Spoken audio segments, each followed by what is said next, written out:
We record these sessions so that others that were not able to participate have the benefit of the Q&A, because you often ask very good questions of us in these training sessions. So again, today is April 23rd, and we are conducting a session for organization administrators in the MyGinnieMae portal on how to manage end users once those accounts have been created. Next slide. So here's what we're going to cover today. We're going to go over the objectives and what we're trying to accomplish with today's training event. We're going to give you an overview of the portal, just as a little bit of a refresher. And then we're going to do a video demonstration, and we're going to walk through several tasks in these video demonstrations. We're going to talk to you about how you review the status of an access request. So that's when you as an organization administrator request a functional role for a user in your organization. How do you review the status of that request and whether it's pending approval or whether it's been finalized? We're gonna show you how you can review that status. We're going to talk to you about how to add and remove functional roles. So now that the account has been created, you can continue to manage the access. If you've assigned too much access, or if a user's role changes and you need to add or remove functional roles, we're going to talk to you about how to do that. How to update profile attributes on behalf of an end user. There are some attributes they'll be able to update on their own, but there are others that you as the organization administrator will have to assist them with, such as adding an RSA token after the account has been created. We're going to talk to you about how to lock and unlock a user account. If the user has not accessed their account in 90 days or more, their account might be locked. Or you might choose to intentionally lock a user account. We'll talk to you about how you can lock and unlock accounts. We'll talk to you about how to enable or disable an account, which is a different action, similar effect, but a different action. And we'll talk to you about how to do that. We can also show you how to reset a user's password. Again, there are several of these items that a user can do on their own, like reset their own password, but in case they need your assistance, you're also able to assist, and we'll show you how to do that. Then we're going to provide a demonstration on our reports. When you go into the Access Management Console in MyGinnieMae, up above at the top of the menu, there's an option to select lists, and you're able to thereby access security reports.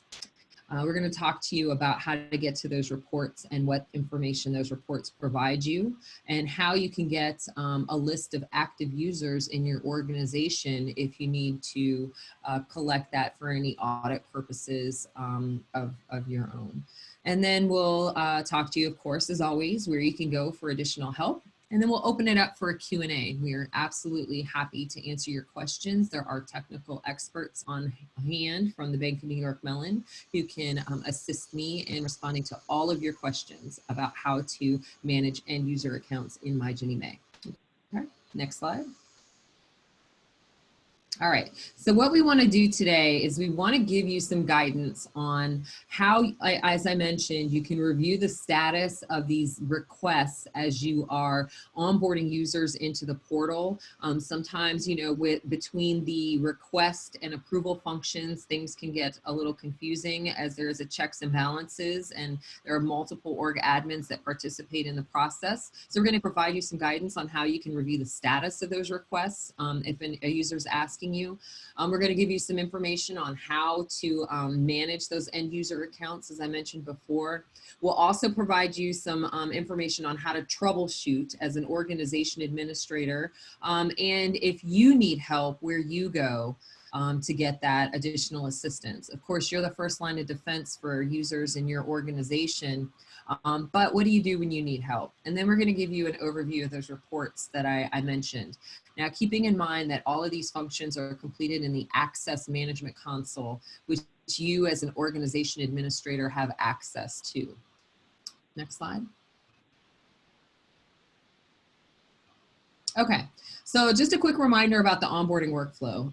Obviously, I belabored this in previous trainings, so I don't intend to do that today, but just want to remind you that we have two kind of separate workflows that together are the onboarding workflow. The first one is the registration workflow, and that is how you actually create a user account. You as an org admin send a request to a user via email. They complete the new user registration form using the link in that email. Then a second organization administrator approves that request and the account is created. That's called the registration workflow. That's not what we're here to talk about today. Today, we're focusing on all those functions that happen after the account has been created. So we're going to talk more about the access workflow and the items that exist after registration. So if you need to request additional access for a user, another functional role, for example, it's going to be that second half of the workflow, that access piece that we're going to talk about. So how you go in after the account has been created to add an additional functional role.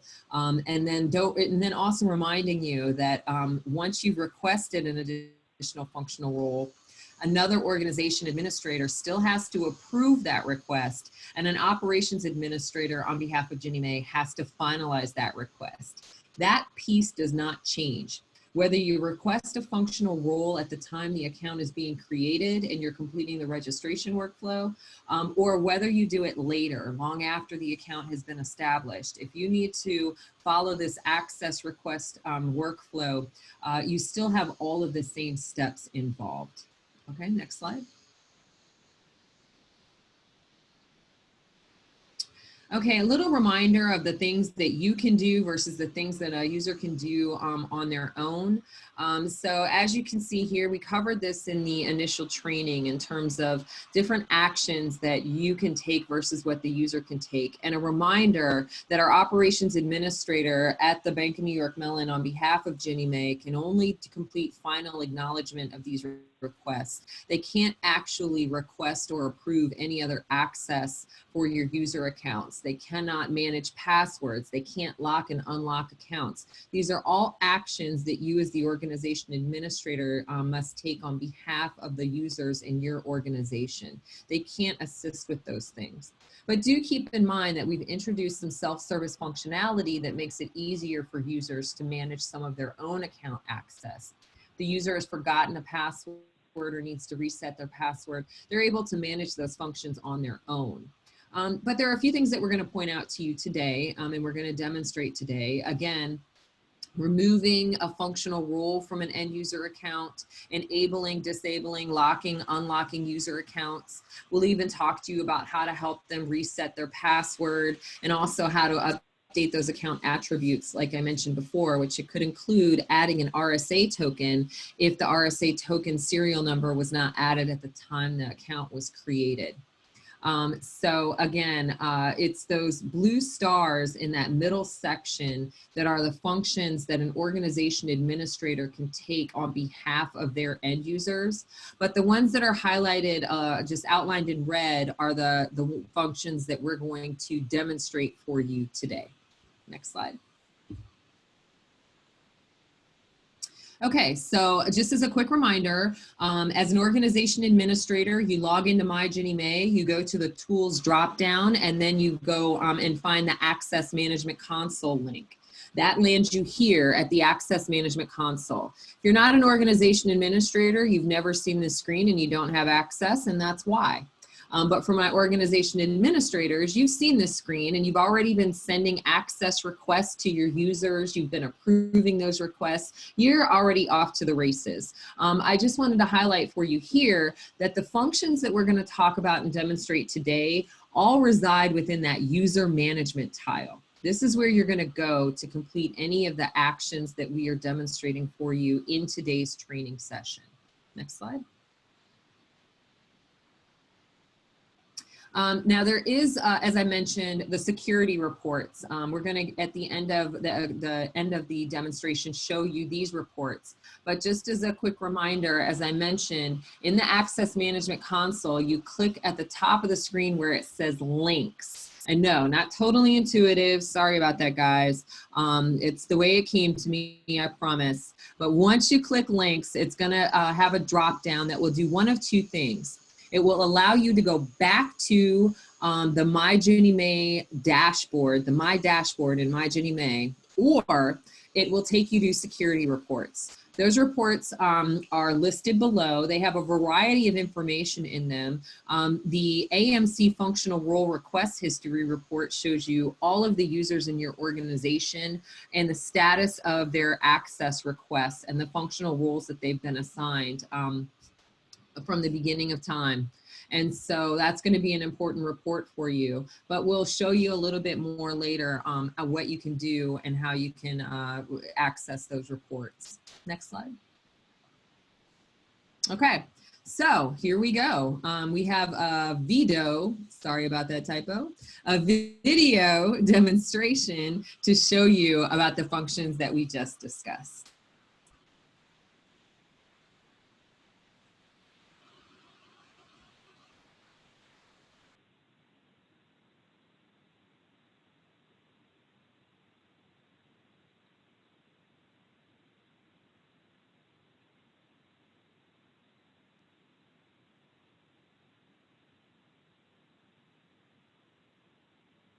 Next slide.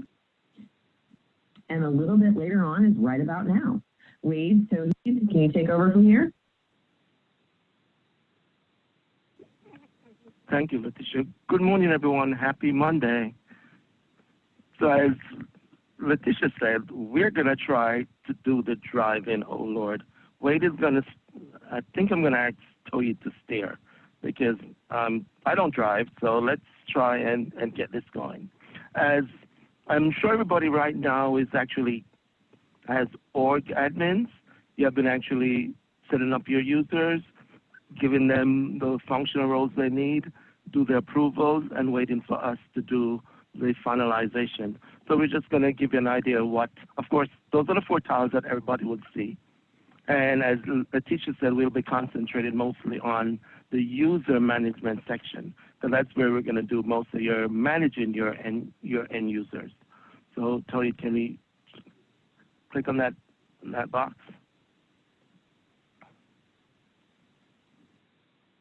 First, we're going to, when we do get in, we're going to go in to look at some of the statuses that you might have noticed over your last 3 weeks, 4 weeks of actually getting your end users into the system. Once an access required is submitted, the system adds the functional roles to the user profile with a status of pending. And of course, the role is not provisioned to the user unless necessary approvals are completed. Of course, you have heard us said so many times, you add the role, a second org admin has to go in and do the approval, then it has to come to us at BNY Mellon as the ops admin to do the finalization.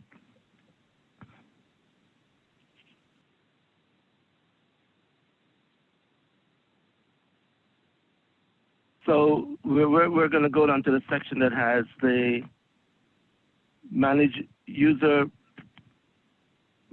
permissions, and that's where you'll see these are the roles that were initially set up by the org admin, and we're just going to check through the some of the statuses that you might see. We have a pending status. If there's a pending status there, that means that function role requested is submitted and awaiting org admin approval. Then you have an approved status. That's the functional role is approved and awaiting operation admin action. Then we have a finalized status. That means functional role request has been finalized by the by the ops administrator. That's a BNY Mellon. You have a confirmed status. The underlying role has been fully assigned to the users. So those are some of the roles that some of the statuses, I should say, that you'll see as part of your process. I notice we have another one on the system that says revoke, since we'll just talk about it, because you might have could have actually entered this by mistake. and you want to make sure that Wade Gill doesn't need this functional role, so you can actually go in as a org admin and revoke that role. And since I'm on this, I just want to say something. I've noticed over the couple of sessions or activity that we've been doing here at BNY Mellon as the ops admin, we notice that users tend to give the end user an authorized signer role and a basic user role. And if you don't need to actually give both. If you're an authorized signer, you don't need to actually get the basic user role, because all of those functionality are actually a part of the authorized signer. And so just want to let you know that, so you don't have to clutter your desktop with all those unnecessary functional roles if you don't need them. So that's just one of the things. One more thing we want to make sure you understand this process is also by clicking on by the role name, it also gives you the role display overlay. So it gives you an idea. You can track the information here. So it tells you display the name of the roles, give you the request date, the requester, the approval date, the approver, the finalized date, the finalizer, and then the final thing is the status. So you can actually check this on your own to be sure that everything does show as confirmed. So you can do that for all the functional roles that were given to your end users. After that's done, you can actually close that. So you really want to concentrate, just make sure you do have the statuses right. If you see something pending, you know you definitely have to reach out to your next org admin and say, hey, you need to go in and do your due diligence on this so this role can be fully operational. So because of course Letitia had shown you the process flow. So there's certain things everybody has to touch something before it can be functional, before it can work for the end user. So you just want to make sure everybody gets into that. Okay. So now we're into the add the functional role. If an end user requires a new functional role, they may be done from the user management tile in the AMC. So, Toy, can you just go down and see it? Right now, this is a section where it says request access. You should be able to go in there and click on that and go straight to setting up find those functional roles for that user and actually give that person the functional roles that's needed as part of their to process their daily work. So you should be able to do that there from that screen. The picture that we're showing around does not give us access, but you should be able to. Toy, do we have any user that we can show them that it just goes straight to that? And I'm putting you on the spot right now. Let's see. I have another account we can use. That one doesn't show it either. Yes. Okay, good. So right from that screen, you can click on Request Access. And what it does, it takes you right for you to do those functional request access. So you don't have to, if you're currently in this screen, you don't have to get out and go to that tile that says access. So you just can go in and do it from right here.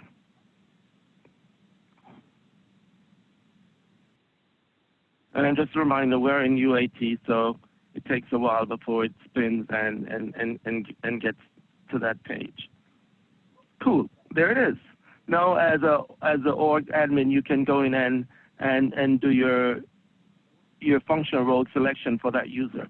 So this is just another way of getting to that access tile, so you don't have to actually go out and click on the tile itself. Okay, the next thing we have to do is, it says, remove a functional role.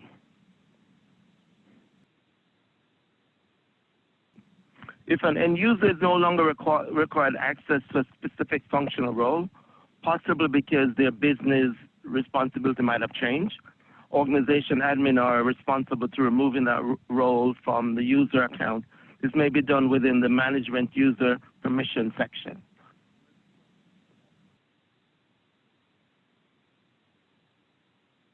We're going to go to Harry Wade and see, after looking through Harry Wade, we find out that Harry Wade does not need basic, he actually doesn't do loan delivery, none at all. But they gave him both. No, he does loan delivery. Let me change that. He does loan delivery, and what I had mentioned earlier, but he's not so we need to get rid of the basic user role. So we're gonna, first we do the select, and then we do remove. And then we want to do, are you sure you want to remove this? Of course, it gives you, make sure that's what you want to do. And then once, if you agree, you click and confirm.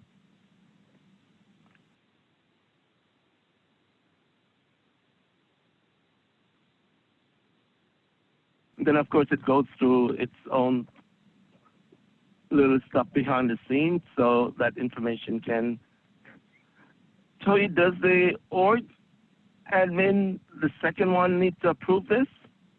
No, once it's removed, it will be in revoked status. Okay, good.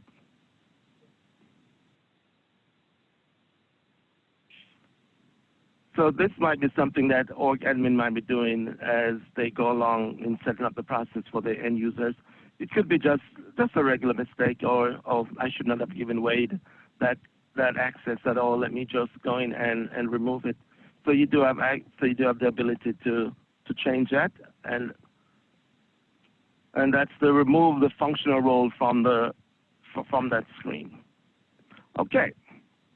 We've actually removed the functional role. The status should have changed, but of course it takes a while. We're in UAT, so it would have changed to revoked. That's what we're actually looking for. So you see that revoked action there. That's what is going to come up on that user's screen. Okay, we have done that. We have done the revoked, and then we realize that this user wants to do some update to their profile. There are certain things you can touch here as an org admin. There's certain things we don't allow you to. Like anything in gray is grayed out, so you won't be able to go into those fields. You notice once you point to it, you get that little red circle and line in between. But you can change a person's title if you want to change that. And also, initially when you were setting up this user, you did not give them their RSA token information. Now you can also do that. So if you click on yes, it's now required. You put in that 9-digit RSA token serial number. That's on the back of your current RSA fob. So you'll find it and you put that in.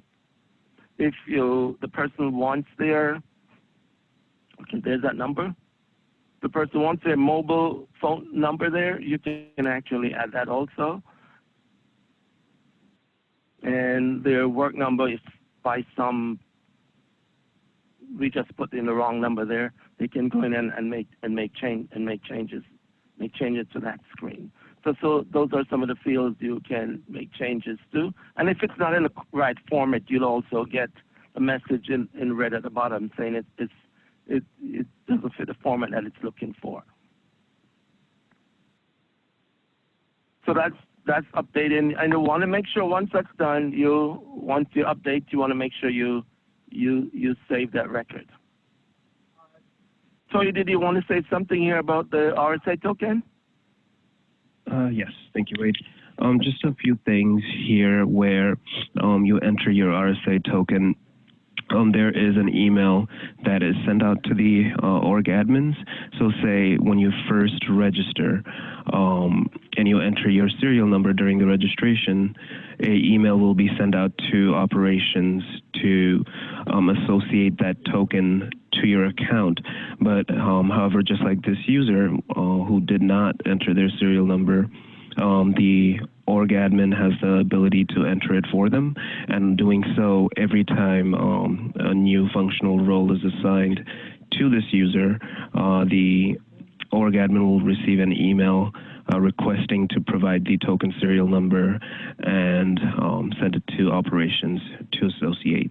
And a quick example I will share on this screen is the email that you would receive as an org admin here, asking you to provide your serial number with the user's information and their GMAP1 ID and GinnieNet ID. Another quick thing for you to note here is that you'll be able to deregister the Oracle Mobile Authenticator for any reason if the user is not able to do it themselves, which they do have the ability to. You can assist and deregister their account here. And this is used for the one-time PIN when you opt in instead of the email. That was it. Wade, you can continue. Thank you. Thank you, sir. And just to piggyback on that a little bit, it's org admins. It's very, very important that you pay attention to those emails, especially the RSA token ones, because if you initially had set up your RSA token for that user, we'll get that information straight so we can do the provision. But once you edit and go back in and add that token, the workflow doesn't follow the full steps. So the information is going to come to you, and you as the org admin need to follow the instructions and get that information to us at BNY Mellon, so that user can be provisioned and they have access to do their submission, either being in RFS when they're doing their certification, or on GinnieNet or MFPDM when they're doing their pool submissions. Okay, now this is a common question that we used to get. And notice I said used to, because in the system now is supposed to be self-service, or all of these administrative functions is now supposed to happen in the org admin space.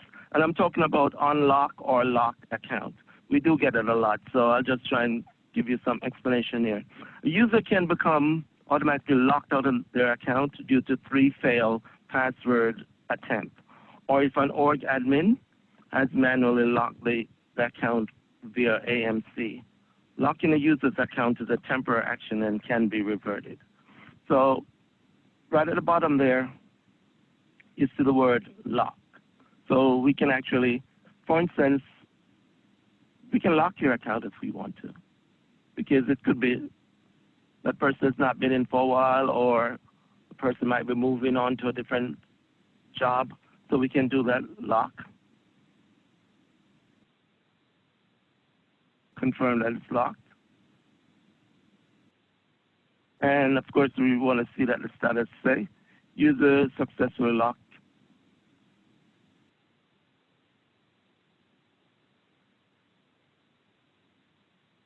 And of course, again, we are in the UAT, so it does take a while to change. And you notice you'll see that's the sign that tells you lock. You see that padlock there? That will give you the clue that it's locked. And if you point at it again to you, it says locked. So that user is currently locked. So let's see if we can go in and unlock that person. And of course, you'll get that message when the user is trying to log in. Right now, you see it says they're unlocked. So let's click on unlock so that person can get access to logging into MGM and continue to do their workflow. So again, those are some of the things that you're going to say, oh, let me call Wade's team. Yeah, Wade's team is going to say, uh-oh, we can't do this anymore. It's have to be your responsibility now to unlock your end users. If you had called us as a org admin, we're willing to help you on doing that. But we're going to defer those requests on your end users. It will be now your responsibility to do that. But you can always call us and say hi. We'll appreciate it at any time. Okay. Now, another thing is going through disable and enable a user. A user account may become automatically disabled due to the 90 days of inactivity. Enable the account and advise the user to log into Gen within 24 hours once the account has been enabled. That's a real thing you want to make sure you tell your users. Not because we're going to enable your account. If you have not logged in, if the end user did not log in after that account has been enabled, it's going to go right back to the original status of disable again. So you just want to make sure you are aware of that. Or the account will often be disabled again. So, of course, you want to be sure that that doesn't happen. Org-admin should manually disable a user account if the user has left the organization or the other organization-specific reasons, such as a change in role. Of course, that person does not use MGM anymore because they have moved on. You want to disable them from the system. And let's show.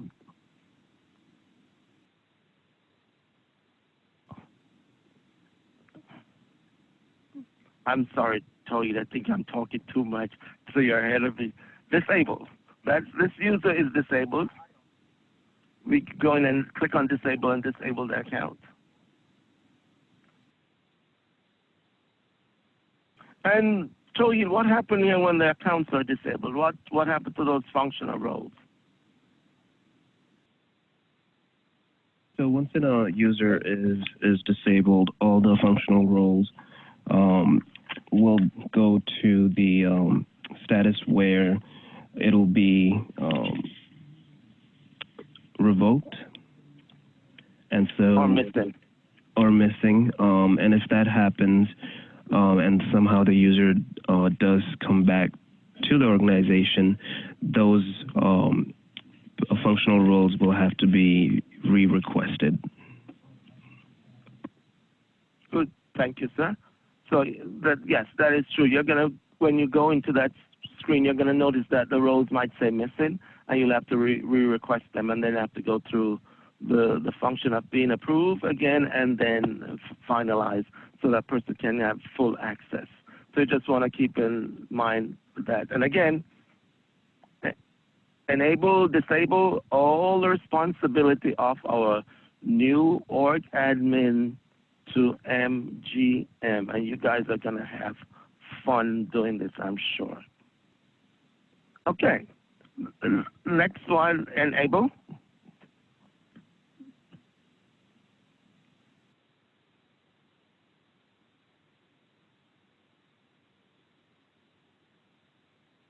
So that person now should have access.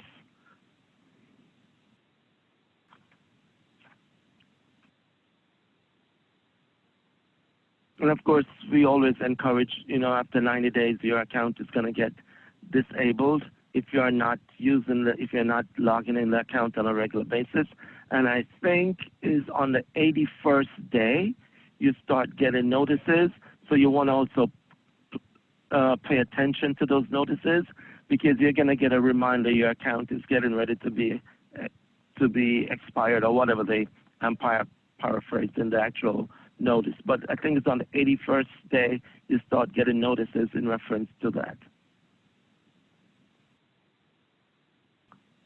Okay, so we have enabled that user, and now the next thing you have enabled the user, and now the user does not remember their password, and that is such a common occurrence as in my world, in terms of calls that we get sometimes. I don't remember my password, so we'll tell you what you can do here. And again, this is not something you'll call us for the end users. It will be strictly you taking care of them in your space. The service is used as an event that the user has forgotten their password and is unable to reset using the self-service capabilities, or they suspect their account has been compromised. So you can go in right where you see the word right up there, it says, or the tab, reset password. You're going to click on that, and what happens, right, are you sure you want to reset a password? For user, a new randomly generated password will be created and emailed to the user. So the user will have to look out for that password.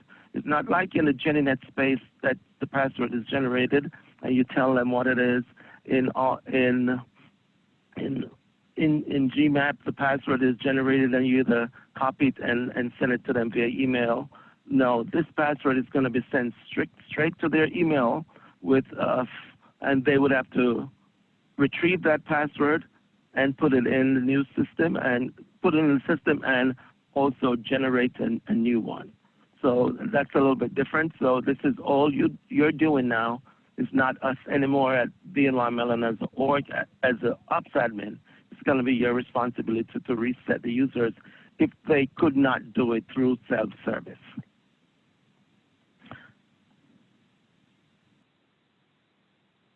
Password was reset successfully.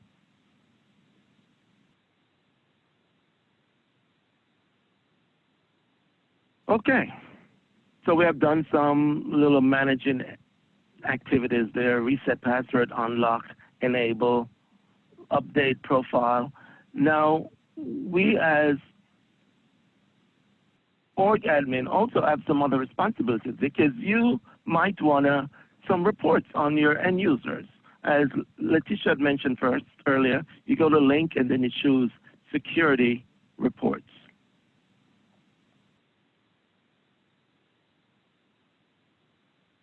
On the security reports, you're going to go to where it says the catalog folder.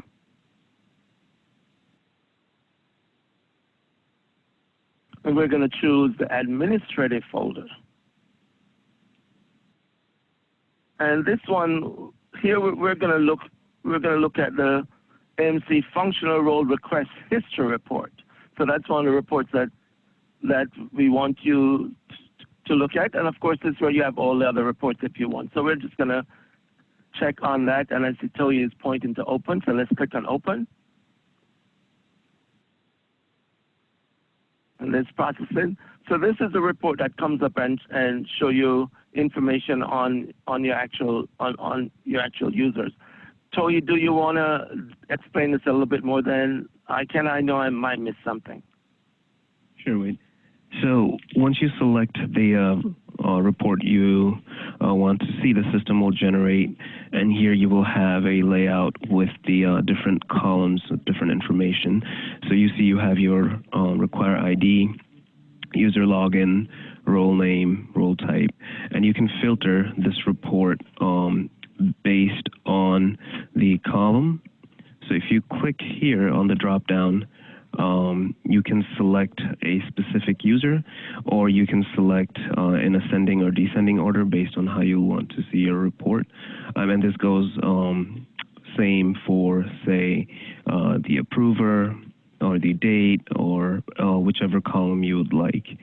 Now, you also have the option to export this report into PDF or Excel. Now, do note when you do export to Excel, the report will not generate the way you would see it after you sort or filter on your screen. You will have to do the filtration on Excel. And the way you would do it is by clicking here, where you have different options, such as PDF, HTML, or Excel, like I mentioned.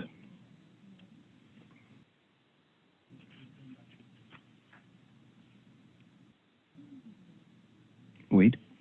Okay, thank you. And there's one more report we want to show you so you can get an idea and this is how to create an active user account report. So that one we're going to go to the Oracle.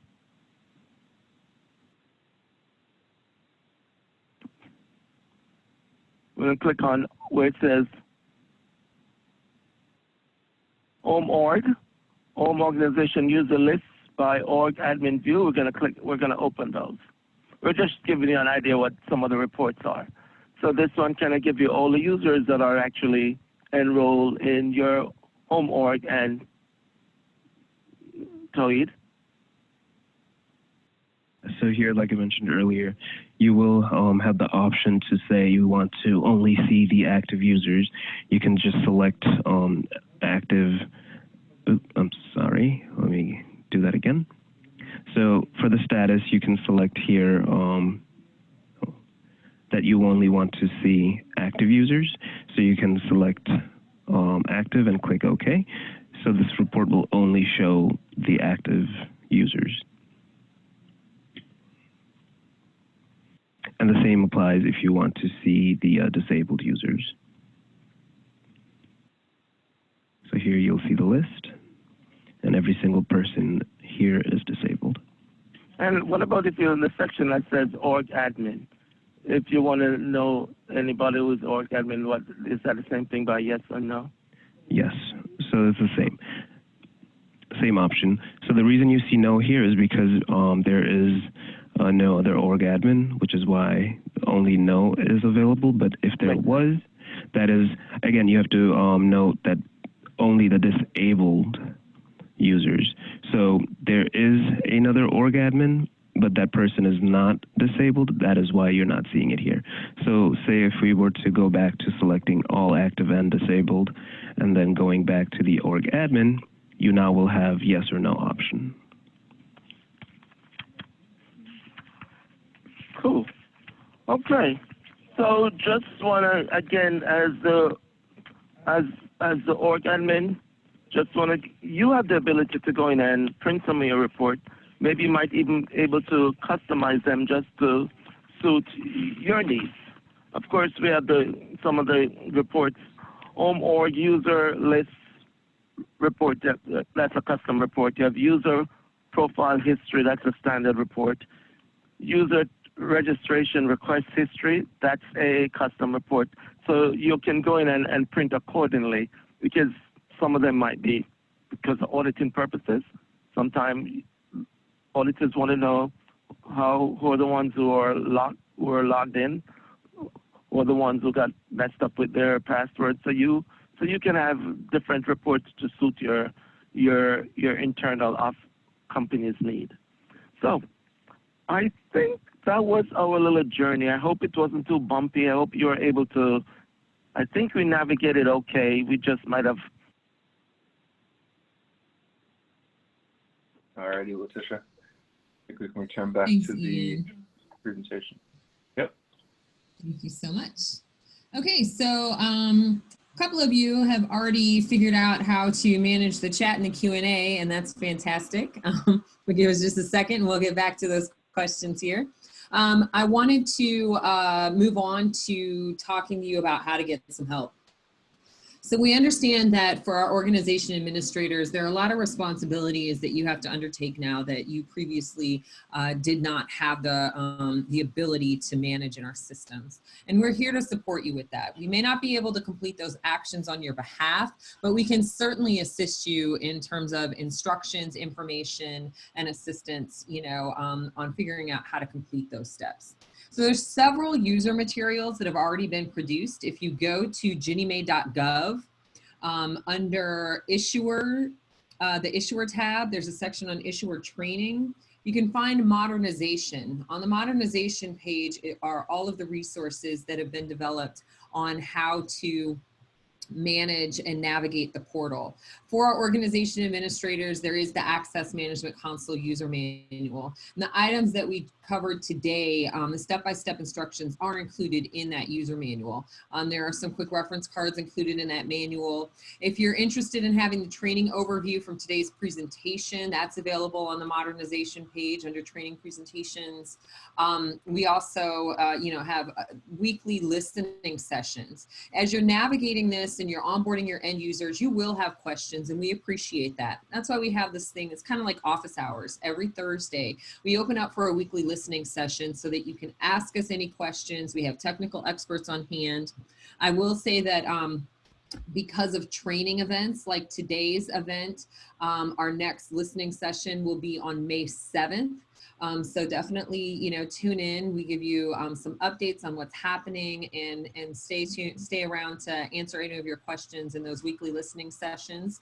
The call details are also posted on the modernization page to join us for those weekly calls. And then, of course, GinnieMae customer support is there for you. You can reach them at 1-833-GNMA-HELP. That's 1-833-466-2435. Or you can email them at GinnieMae1@bnymellon.com. Your technical questions about how to manage these steps and navigate the portal as an organization administrator, they're there to assist you. If you have general questions about training, user materials, about this rollout effort in general, you're welcome to email GinnieMae Customer Experience Group at cxg@hud.gov, and we can answer your general questions that way as well. So before we open it up for question and answer, I do want to encourage you to complete the feedback survey. Ian is posting a link in the chat on how to get to that survey. You'll probably get an email from us as well. Please complete that survey right away. We compile the results from that survey after 24 hours, and those results get fed all the way up the chain at GinnieMae. Every one of our executives see the feedback and the results that you provide us from these sessions. So please do take the time. We want to know if there's additional information that we need to be providing you to prepare you for what you are about to undertake, okay? So let's see here. We're going to go ahead and open it up for Q&A. There's a couple ways to participate. If you join today's Zoom session using the audio on your computer, at the bottom of the screen, you can raise your hand, and that will indicate to us that you would like to ask a question over the computer audio. If you join today's session using the phone line, you can hit *9 on your telephone in order to let us know that you'd like to unmute and ask us a question.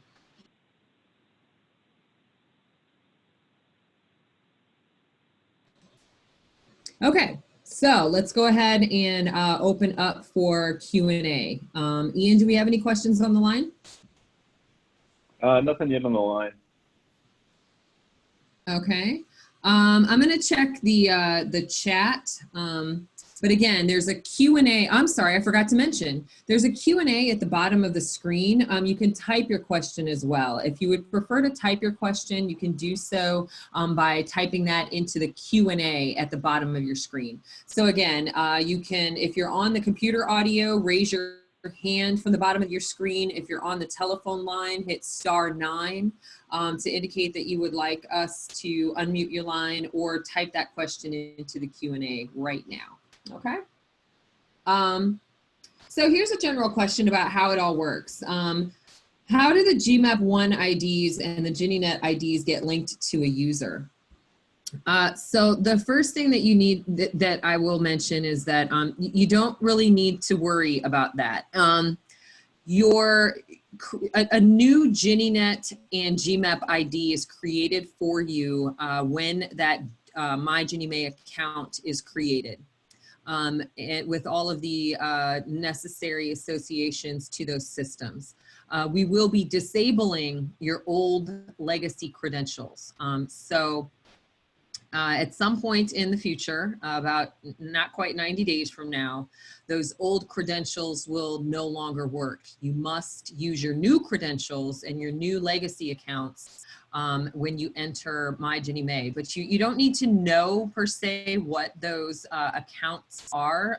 You don't have to keep up with your issuer ID, or I'm sorry, what do we call it? An I_ID or anything like that. You just need to know your email address. That becomes your new username, and that's all you need to worry about keeping track of in GinnieMae systems. That becomes your username to get into MyGinnieMae. It becomes your username for using your RSA token. And it gets you the access to those systems. So no need to keep up with those GMAP and GinnieNet IDs any longer. Just keep track of your corporate email address, which is your username, and you'll be fine to navigate those systems.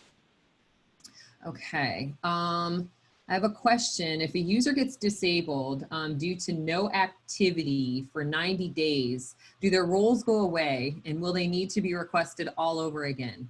The answer is yes. You do not want your users to go inactive. As a security feature, if the user does not log into the portal every 90 days, their account is disabled and their functional roles are removed. If in an urgent situation with that user needing access quickly, it's not going to go well because you will have to enable their account. You will have to request their functional roles. A second organization administrator will have to approve those functional roles.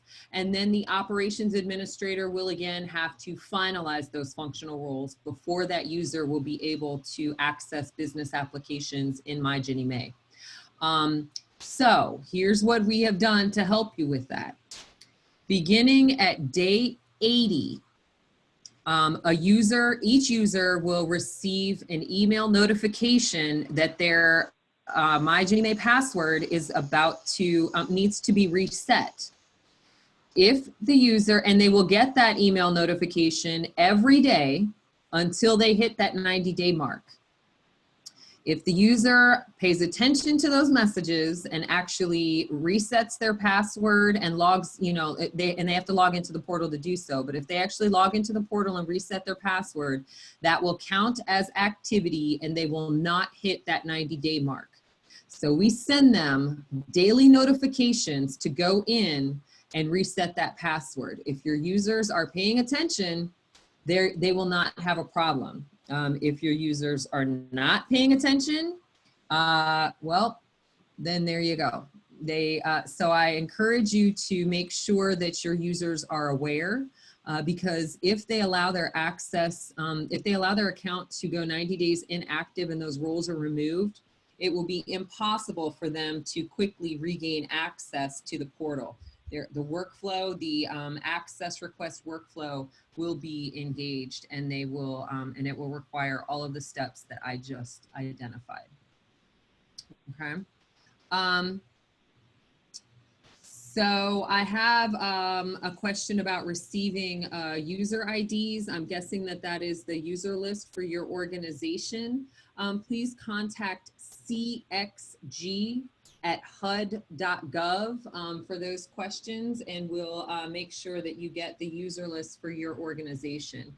So for those who were not at the previous org admin training, we are sending out inside of each wave a user list from our legacy systems for your organization as a tool to help get you started in onboarding your users into MyGinnieMae. If you as the organization administrator have not received that list, please email cxg@hud.gov and we'll take care of that, okay?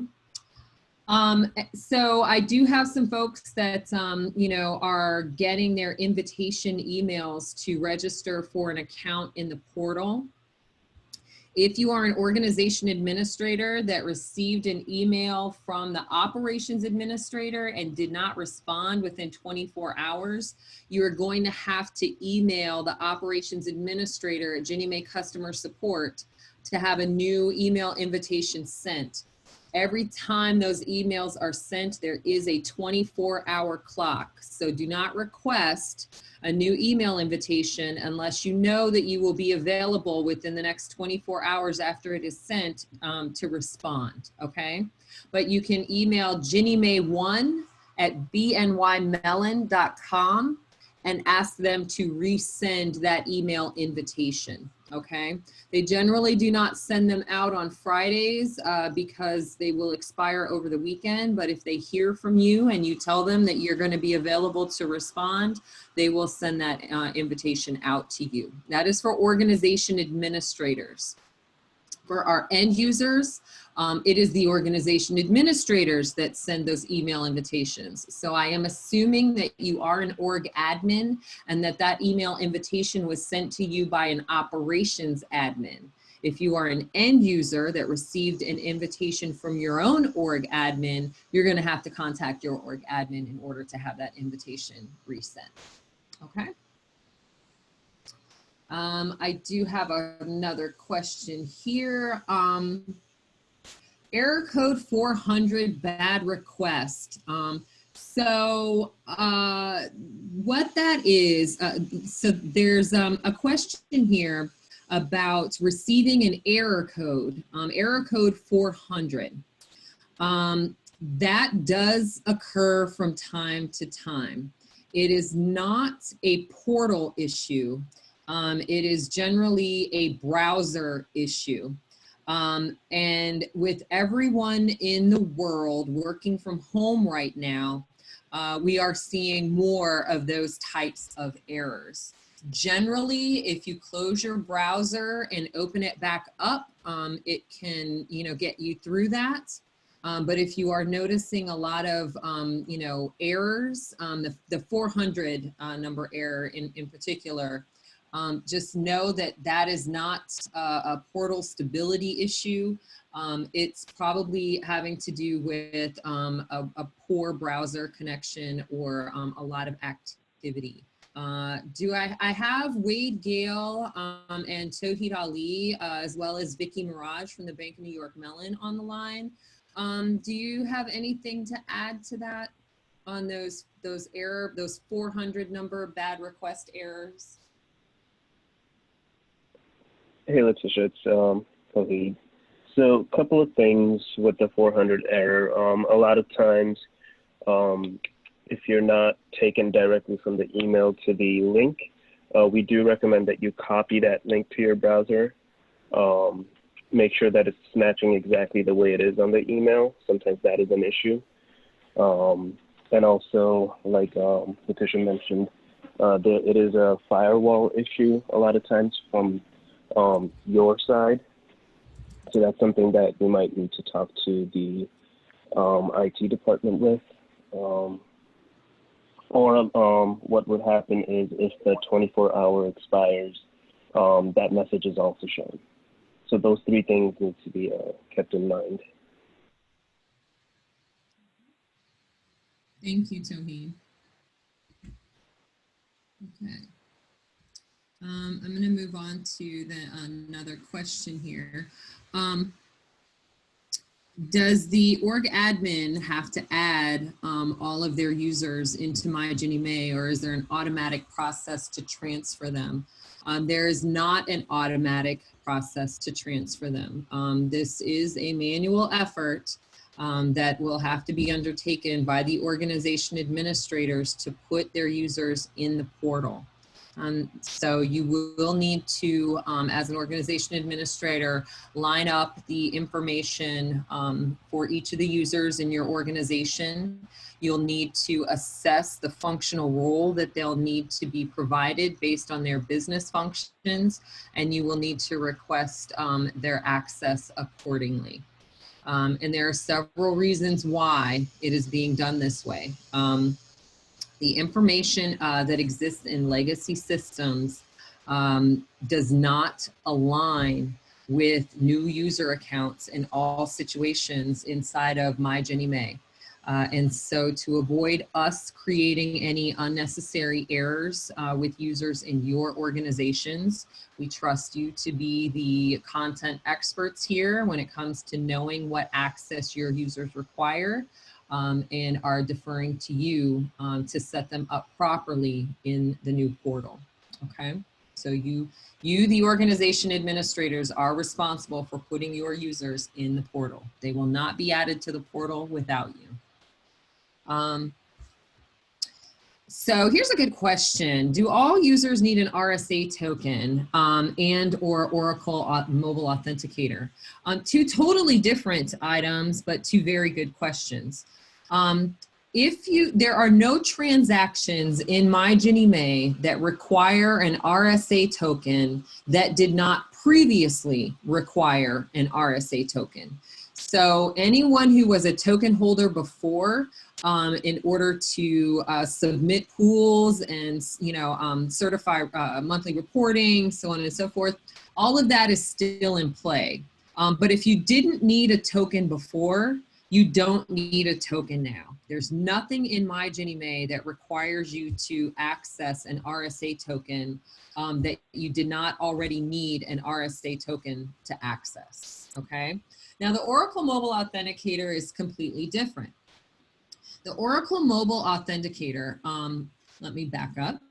Every time you log into MyGinnieMae, you have to complete what is called multi-factor authentication. You enter your username, you enter your password, and you enter what's called a one-time PIN or OTP. There are two ways that you can generate that one-time PIN. You can have that one-time PIN sent to your email address and retrieve the digits from there. Or you can generate that one-time PIN via an app on your smart device, and it's called the Oracle Mobile Authenticator. If you go to look for that in your store, it is a red lock, a red and white lock. And if you download that application to your smart device, what it will do is generate a series of digits, kind of like an RSA soft token would, but it'll generate a series of digits that you can use to enter into the field for the one-time PIN when you are logging into MyGinnieMae. Now, why would someone do this? Lots of reasons. First of all, it's much faster. If you have, what you need to know about email delivery is that when you request a one-time PIN, there's a number of checks that it has to go, you know, to get it out the door before it gets to your email server. And then there's some number of checks as well as potentially firewall issues that can delay that email getting to you. So if you are experiencing that it takes several minutes to receive a one-time OTP email, you're going to want to download that Oracle Mobile Authenticator application because there's absolutely nothing we can do about that. Those OTP emails are only good for 10 minutes. And if there are significant delays and you're not able to receive that OTP, you will have trouble getting in the portal. So we strongly encourage you to avoid any delays or mishaps in the delivery of those emails. We encourage you to register with the Oracle Mobile Authenticator. Now, you still have an option. Every single time you log into MyGinnieMae, you can choose whether you want that OTP sent to your email or if you want that OTP generated on your Oracle Mobile Authenticator. So it's not a one or the other. You have the option to use either, whichever is convenient for you. But I'm telling you, you want that Oracle Mobile Authenticator as a backup app, option if anything goes wrong with email, okay? So that is, and all users are able to download that Oracle Mobile Authenticator to generate that OTP to log into MyGinnieMae. Okay, so here's a question about someone does not have their RSA hard token in hand at the time they register in MyGinnieMae. Can they still register? Absolutely. The consequence is that hard token cannot be connected to their account until they have that token serial number. And what will have to happen is that user will need to contact their org admin to provide them that serial number so it can be added in the account attributes by the org admin. And then the org admin will have to contact GinnieMae customer support in order for a follow-up action to happen so that a token can be connected to the new MyGinnieMae account. But yes, if you are sending a registration invitation and the user does not have that token in hand at that point in time, they can still complete that new user registration invitation. You'll just go into the Access Management Console in the user management tile that we showed you earlier to add the RSA token later, okay? Another question. Ooh, you guys are full of questions. That's a good thing. Okay, so so if you're needing help, I know for some of you, you know, you're going to need help getting established in MyGinnieMae and getting your users set up. I know you're going to need some instructions. That's what these training sessions are for. If you need to attend a training session on how to set up users in the portal, we do have another session happening on Monday at 2 p.m. Eastern Time. You can go to the modernization page on the GinnieMae.gov and register for that session. And we will talk you through how to register users in MyGinnieMae if you're an organization administrator. So you're welcome to attend that session on Monday, April 27th at 2 p.m. Eastern Time. There are also recordings of each of the training sessions that we have offered posted on the modernization page of GinnieMae.gov. They're also available on the GinnieMae YouTube site. So if you would like to watch a previously recorded training on how to onboard your users into the portal, I would encourage you to watch those one of those recordings as well. But if you have specific questions on how to navigate some of the functions, you are of course welcome to contact GinnieMae customer support. They're not going to be able to give you a one-on-one training session as comprehensive as what we provide here, but they can at least talk you through a couple steps on how to set up those users. I promise you, after you've done it one time, you will never need help ever again. It is just that intuitive. I know because I've sat with some organization administrators as and watched via a screen share as they set up users in their organizations, and they were completing the steps before we could even tell them what to do next. So rest assured, you are gonna be able to do this. It'll be fine, okay? Let's see here, next question. Let me scroll down. Ooh, goodness, these questions are moving around on me. Okay. So this is a good question. If a user will be on an extended leave of absence, is it more appropriate to disable or lock their ID? Either one will work just fine. But just know that when that person returns from their, assuming the extended leave of absence will keep them out of the system for 90 days, you know, just know that when they return, you are going to need to enable that account as well as request and approve those functional rules again, okay? Wade, do you have additional advice on that one in terms of whether it is best to lock or disable a user account?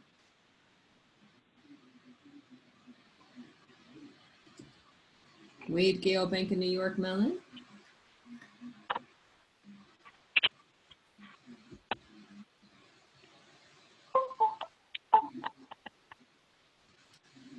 I hear somebody. Towheed or Vicky, did you want to weigh in on this? I will. I think what you said sums it up. They can lock or disable the user's account, but upon the user's return, they would need to re-enable and re-add the roles. Yeah, so it's just kind of two options for accomplishing the same sort of thing. But let's see.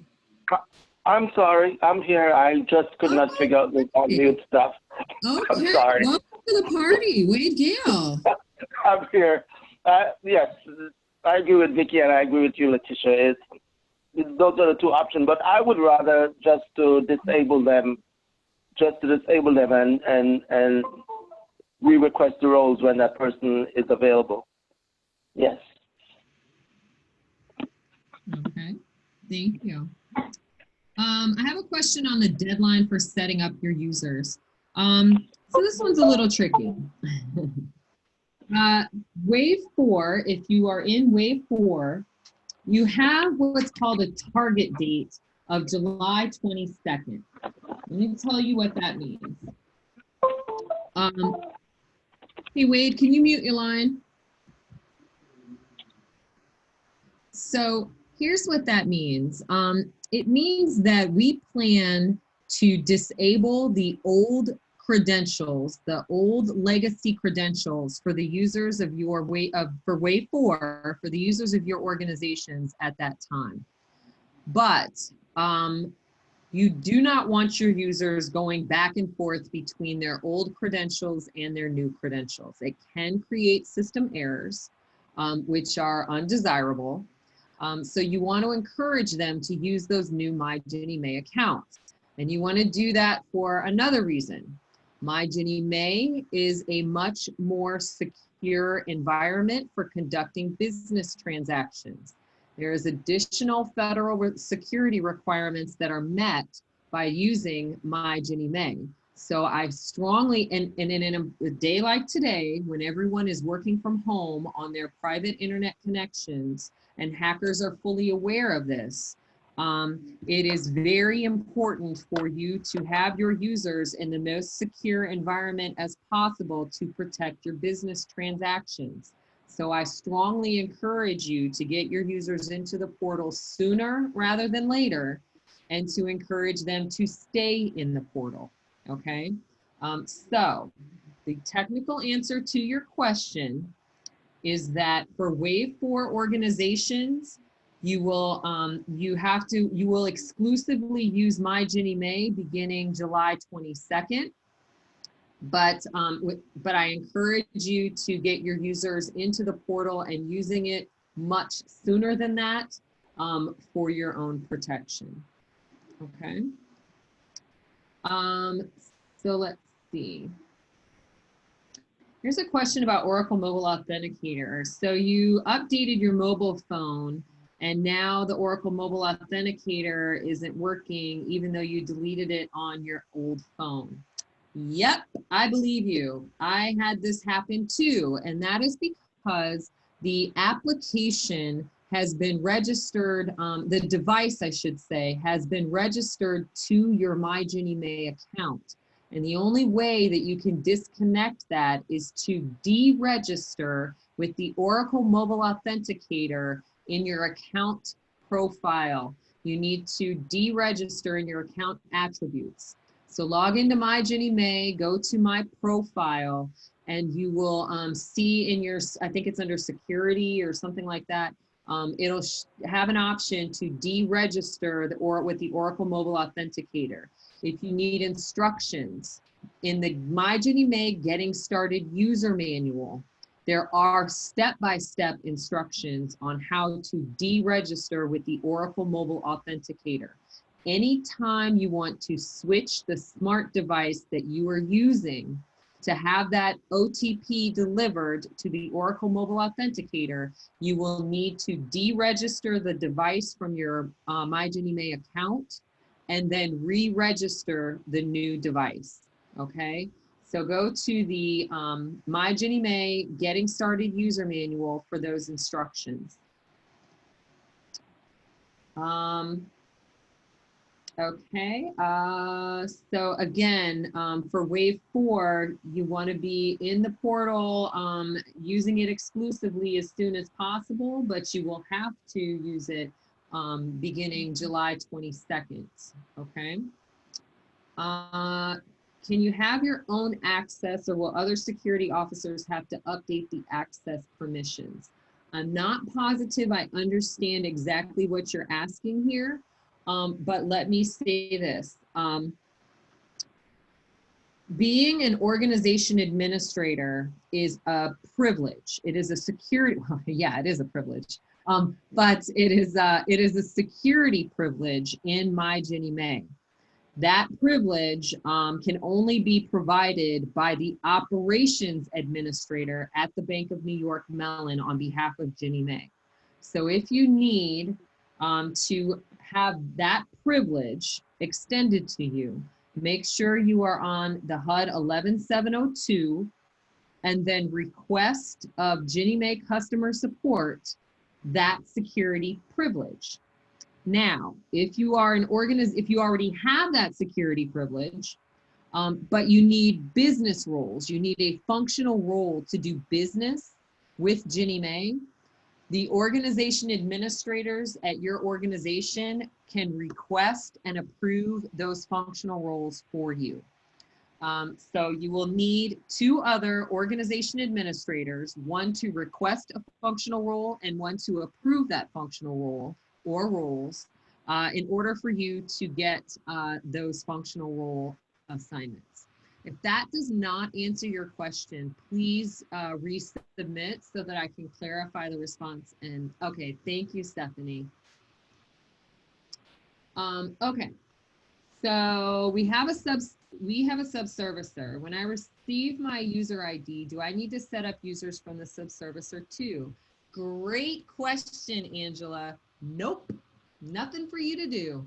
Subservicers in MyGinnieMae have their own organization IDs, their own organization administrators, and their own end users. And the organization administrators at those subservicer shops manage those users. The way that we connect you as the issuer to your subservicer is through your HUD 11707. Okay, and that is how we establish the connections on the back end in MyGinnieMae. But you as an issuer do absolutely nothing to manage the users on behalf of your subservicers. Okay.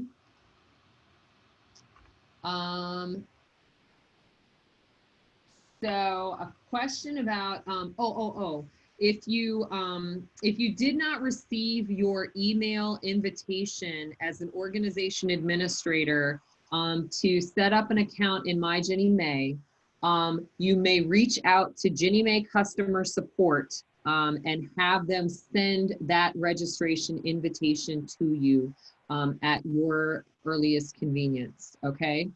So as of today, well, actually, I should say as of Monday, the team sent out all of the invitations that they had planned to send.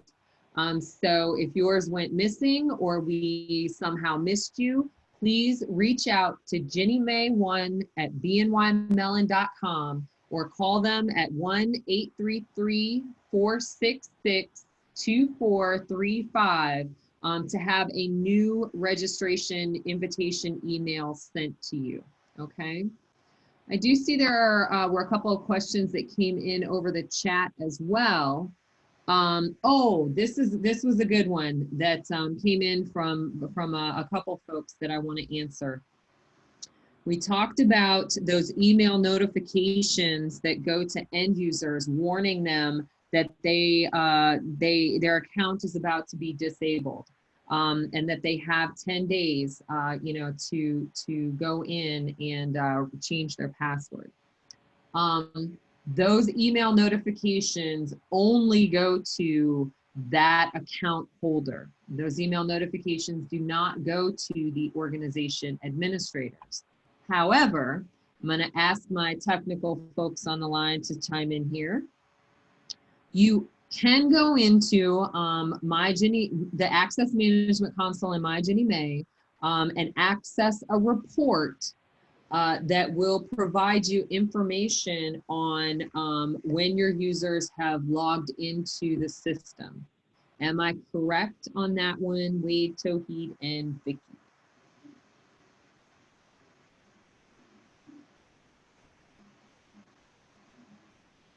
Yes, that's correct. The report shows you the last time the user has accessed the system. Okay. So if you, that you are, when you've onboarded your users, so if you were to onboard all of your users today, for example, you know that in about 80 days, you're going to want to check to see if any of your users are approaching a 90-day deadline. And that is a rolling deadline.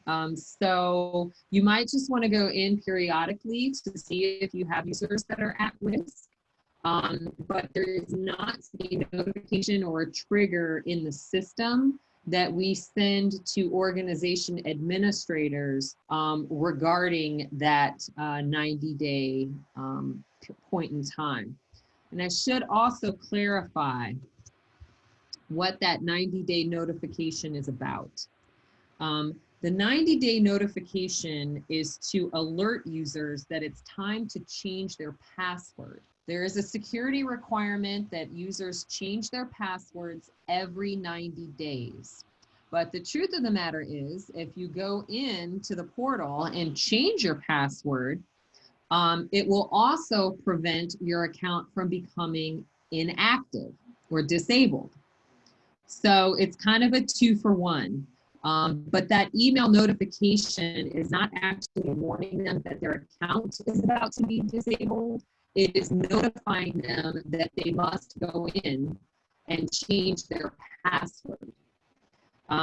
So if they pay attention to those messages, you get the double benefits of them not having their account disabled when they go in to change that password. Okay, but in terms of a notification for my organization administrators, there is not one for you to get regarding your end user accounts. You will get them for your own account, but you will not get them on behalf of your end users. You do have access to reports via the Access Management Console. In order to identify when your users are logging in. And if you see folks that are getting kind of stale, you're welcome to reach out to them. They're your users. But that is the best that we can do right now to assist you with that item. So let's see, I see Tammy found the answer to her question. Do I have other questions on the line? Ian? No hand raises or call-ins at this time. Okay. If I missed your question in the chat, please type it in the Q&A. It's a little bit easier to follow that way. I was not attempting to ignore your question. I may have just missed it. So please type your question in the Q&A if I didn't answer what you were needing to know. I do want to remind you, Ian has posted the link to the feedback survey. Please do take the time to complete that survey.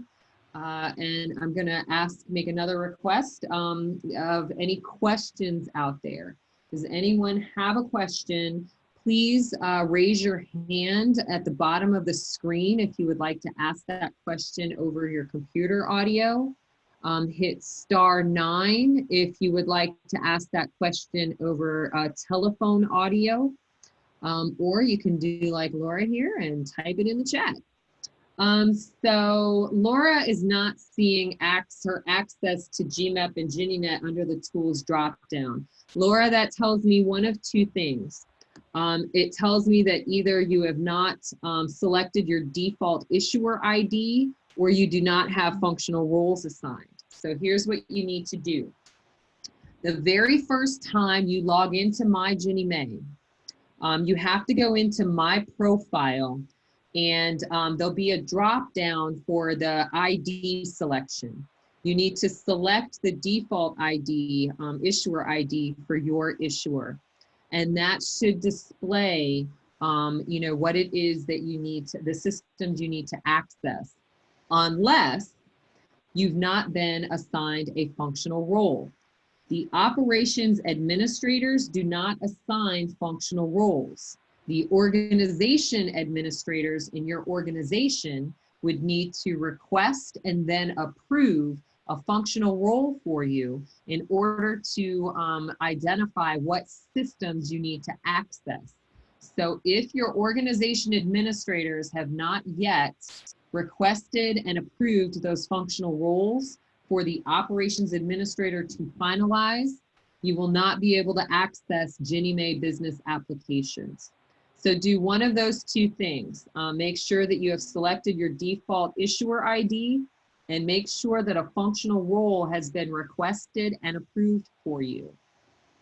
If you need instructions on how to complete those steps, you go to the MyGinnieMae Getting Started User Manual, and there is guidance and screenshots on what to do the first time you log into MyGinnieMae.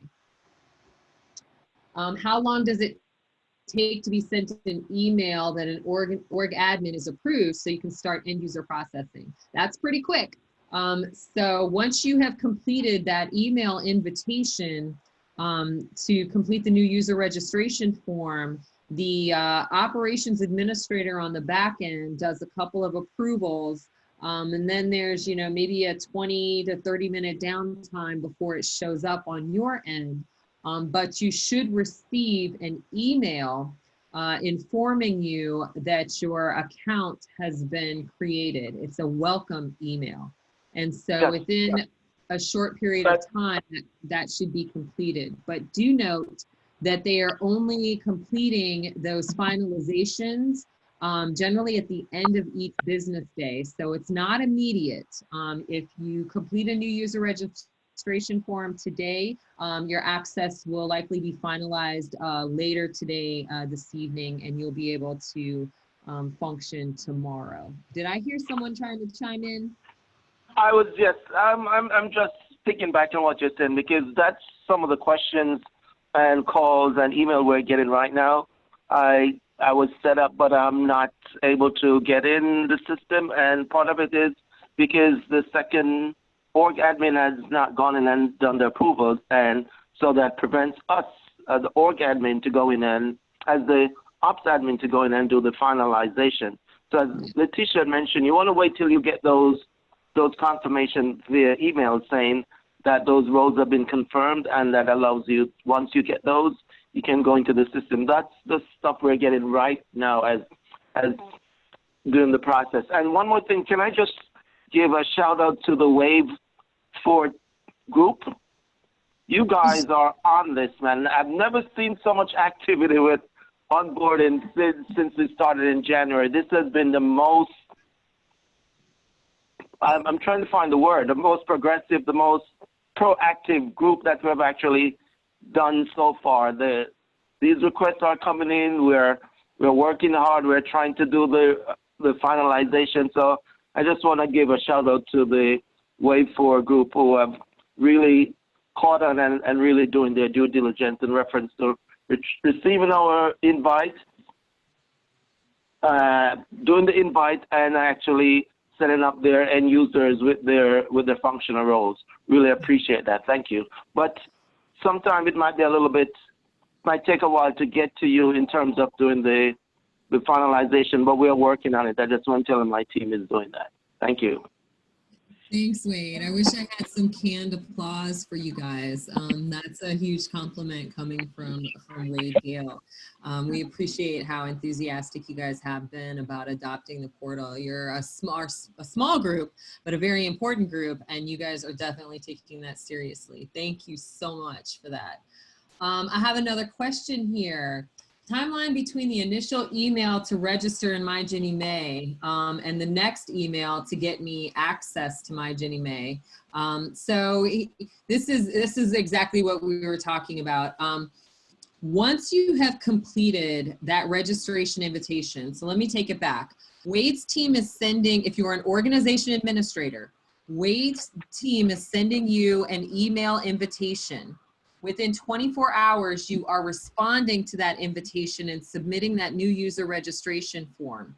Then Wade's team is going in and they are approving your org admin access, and they are finalizing your account. Then you receive a welcome to MyGinnieMae email. So generally, that approval and finalization process is happening each evening. And then you should be able to access the portal shortly after that. In terms of setting up your own users, okay, you are going in as an organization administrator and sending them that invitation via email. They are completing it within 24 hours. Then a second organization administrator has to go in and approve that account and they have to request a functional role, then another organization administrator has to go in and approve that functional role before the operations administrator, meaning Wade and his team, get notification that functional roles need to be finalized, okay? Now his team will go in every day and complete that finalization step, but however long it takes you and your organization administrators to complete those other actions, that's how long it's gonna take for that user to gain their access. So once you've done all of those steps, Wade's team will go in each day and finalize those functional roles. And then within 20 to 30 minutes, your users will be able to access the portal and the business applications associated with those functional roles, okay? I'm seeing that someone has not received their welcome email. That there's a couple reasons why that could happen. If your firewall is blocking those emails, you may not get them because they are coming, you know, from an automated system, or it could be that your account has not been finalized. In rare occasions, something could get missed, and what you would need to do is go to GinnieMae1@bnymellon.com, provide your email address, and tell them that you have not received your welcome email and that you need, you know, and you would like to know the status of your account. Now you do that only if you are an organization administrator. GinnieMae customer support cannot manage access for any end users. If you are an end user, you contact your own organization administrators, okay? So if you've been waiting on a welcome email and that has not been, and you haven't received that, and you are an organization administrator, you are welcome to contact GinnieMae customer support for an update on the status of your account, okay? Now you are able to attempt to log into the portal. So if you go to my.ginniemae.gov, select login and enter your username, which is your corporate email address, and the password that you entered when you were setting up your account, when you were completing that new user registration form. If your account has been set up or created, you'll be able to log into the portal. Okay, so that's a couple ways that you can check that. Just go log in or reach out to GinnieMae customer support. And so I have a question about the 3 organization administrators and what I was talking about. Here we go. Ian, can you take me back to the slide on the onboarding workflow?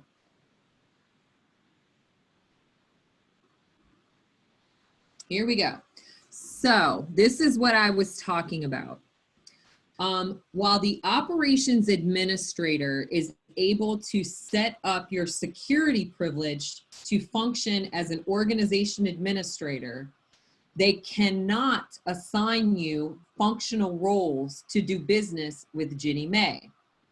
So if you are an organization administrator that needs to also operate as an end user, meaning you need a functional role assigned to you, you need 2 other organization administrators.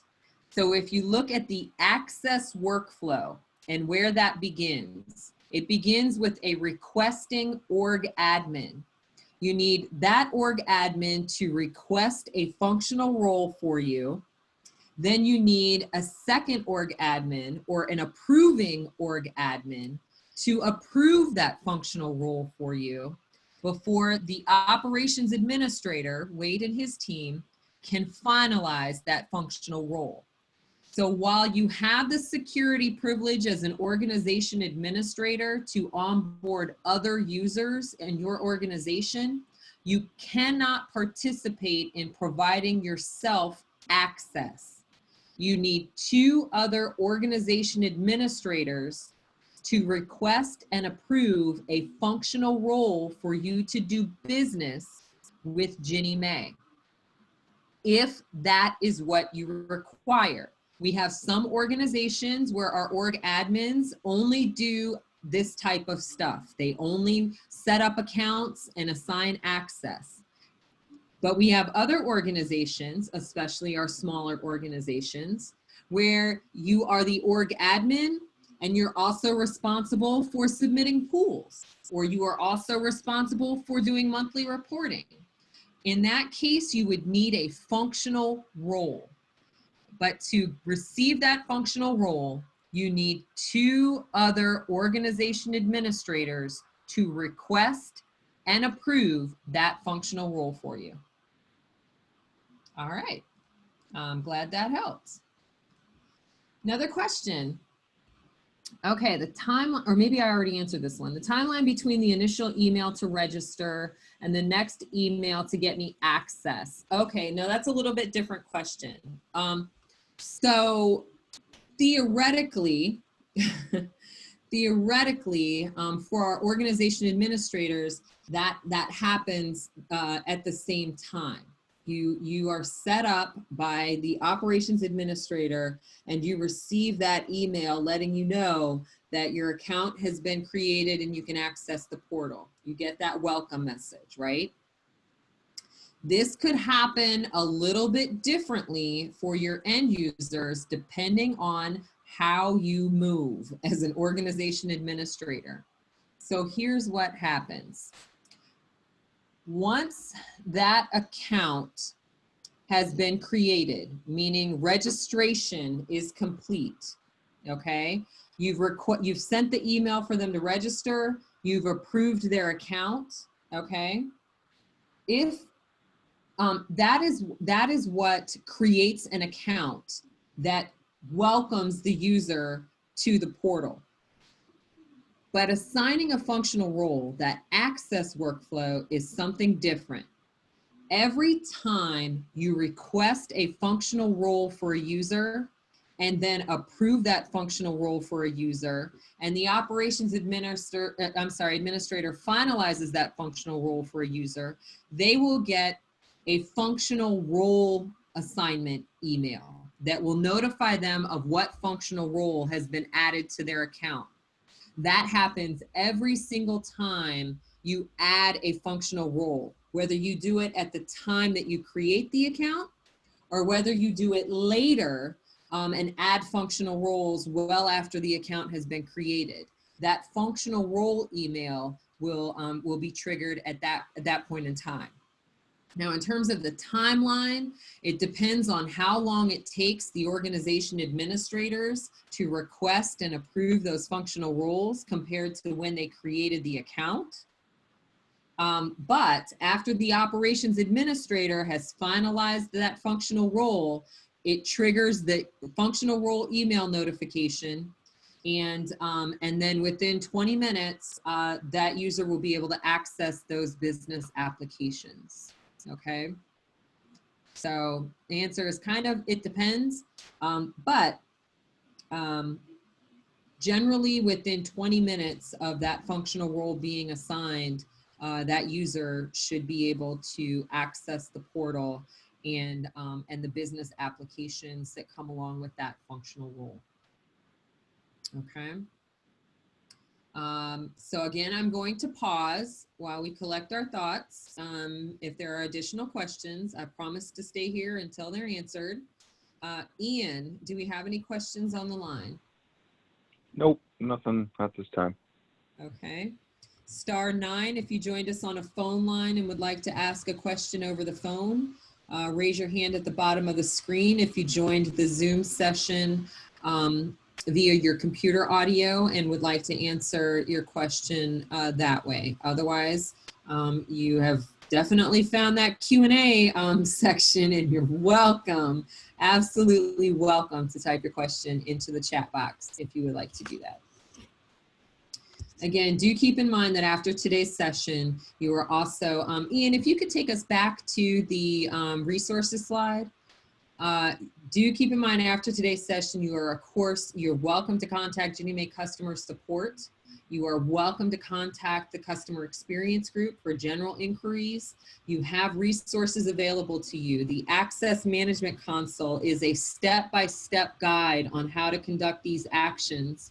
And so you are welcome to use that as your primary resource. We'll be issuing an update to that guide very soon. But there are great instructions in there on how to send registration invitations and complete all of the actions that we covered today. So I do encourage you to use that Access Management Console user manual. It is for you, the organization administrators. So I have a question about where the Getting Started user manual is. So if you go to Ginny, actually, Ian, are you able to navigate there for us using your web browser by chance? Yeah, sure. Thank you. So all of the resources that you need are currently housed on the modernization page of the GinnieMae website. That's GinnieMae.gov. Ian will show us in just a moment exactly how you get to the MyGinnieMae section on that modernization page. It's much easier to show you than to explain. So if you go to GinnieMae.gov, Ian's going to hover over the Issuers tab, and then he's going to go down under Issuer Training to Modernization. When he selects that link, it opens up the modernization page. You can see MyGinnieMae at the top. Select the plus sign on the right-hand side, and that opens up Pandora's box. And if you go down to, keep going, manuals. Getting Started user manual is right there at the top. That is a general guide on how to set up your account in MyGinnieMae, and as well as logging into the portal, registering for the Oracle Mobile Authenticator, general troubleshooting items. All of that information is located there. So anyone who uses the portal can benefit from this user manual. But right below that is the Access Management Console user manual. That user manual is specifically for my org admins, and it gives you step-by-step instructions on how to conduct the functions that we discussed today. So definitely use that manual. If you have feedback for me on those user materials, information that you're finding that is confusing or not accurate, cxg@hud.gov. I promise that if you reach out to me and make me aware of these things, I will respond, okay? Any other questions? I do also want to point out, Ian, while you're on that page, we do have a functional role matrix under other tools. The MyGinnieMae functional role matrix is where you go to get an explanation of the functional roles that are available in MyGinnieMae.